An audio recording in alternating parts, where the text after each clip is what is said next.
Welcome back to One Comic Book a Day, where we're covering Superman number 54 in the second story, The Secret to the Chinese Dragon.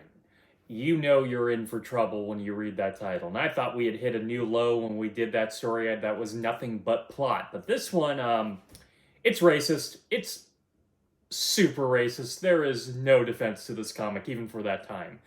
First of all, the Chinese characters in this story are colored way too yellow, like beyond jaundice yellow. Part of this is sort of a printing problem, like Superman himself at times is colored kind of like a dark pink. I think this is more of a printer problem, or at least from the copy that I was able to read from. But it's especially bad with the Asian characters. I remember when Shang-Chi was first created and his creators tried to tell the editors, for the love of God, do not color this character yellow. And of course they colored the character so yellow that even they were embarrassed to be writing the character. Remember, these complaints have existed since that time. You can't complain to me that it was because of the time that this is why it happened. People were complaining, just no one was listening. So it's Chinese New Year, and Clark Kent decides to go hang out with his old Chinese friend, Wong. You know, like we all do when it's Chinese New Year. Of course, Wong will never show up again. And you gotta think Wong would be annoyed that his white friends have to come and visit him because it's Chinese New Year. Like, he wants to spend that time with his family, not like other people trying to hijack his holiday. Wong's nephew has borrowed a whole bunch of money that he has in no way or any intention to pay back. So Wong is going to tell him a story, a fable, that's going to get across to why he needs to pay the money back. But the kid doesn't want to hear any old fable. He wants to hear a story about Superman. So Wong is going to put Superman into the story. Wow, it's been a while since these bookend stories where it's a made-up Superman story in the Superman comic. This was all the rage in like Action Comics in the 60s, as in issues 60 to 69 and not the 1960s, which we're not at yet. Gotta be a better way of saying all this. And probably Superman was in his 30s, maybe 40s at that point.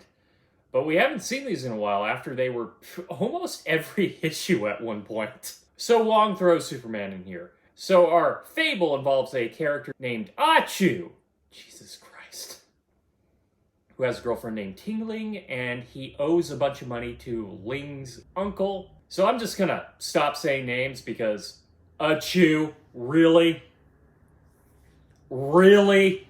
And refer to him as a young farmer, which sometimes the story refers to him as. His only chance of paying back the uncle is through a legendary money tree. So yes, money does grow on trees, especially in this fable. But it's guarded by a dragon, and he has no way of getting to it. So he sees two old wise men who use their magical abilities to bring in Superman. Superman is just shoehorned into the story. He actually probably doesn't need to be here. Nothing changes, because he doesn't even do the heroic thing by the end of the story. Now, then they have to go through a whole bunch of ordeals and tasks that Superman gets him through, but he probably could have done these on his own. Eventually, they confront the dragon where Superman is eaten by the dragon. Yep, the dragon eats him. By the way, the dragon is a Western-style dragon instead of an Eastern-style dragon, which happens a lot in Western media. We hear dragon, so we make it look like a medieval dragon instead of a Chinese dragon. There is a difference. But then, the young farmer, not going to say the name they gave him, stabs the dragon accidentally, killing it, and frees Superman. So see, didn't need Superman. He just needed to be super clumsy to kill a dragon. Dragons are always less impressive than you think they're going to be. So, he gets the money and is able to pay back the uncle.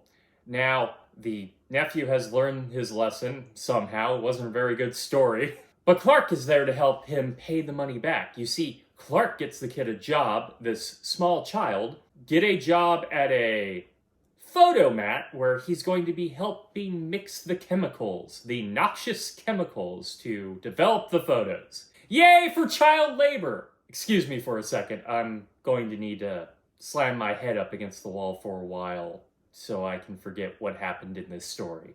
Because you thought it was bad, and then it became pro-child labor and having the kid work with chemicals that are going to kind of destroy him and possibly destroy his lungs. So I'll be right back.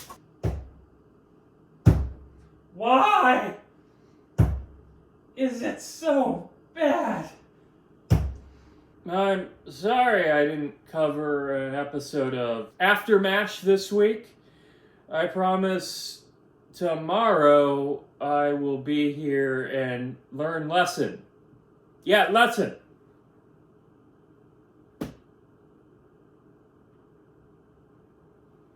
Good old Klinger. Have a great day. Night, night.